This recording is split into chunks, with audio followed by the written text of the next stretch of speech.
Môre almal, baie welkom hier met vanoggend se diens en self die mense wat ingeskakel het, baie welkom ook aan julle. Kyk, as julle nou wil weet hoe die Heilige Gees werk, dan werk hy. Ons het al voorheen gesê, ons weet nie wat pastoor hulle gaan sing 'n Sondagoggend nie. En gisterand sit ek en ek kry 'n stukkie om oor te praat vanoggend. En dit gaan oor die paaie.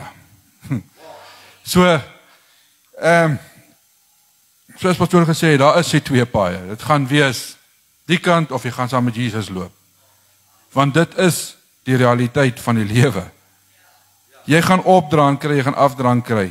Maar in Spreuke 3 vers 6, ken hom in al jou weë, dan sal hy jou paaie gelyk maak. Kry Jesus Christus vandag. Dit is jou pad. Die enigste pad na die koninkryk. Amen.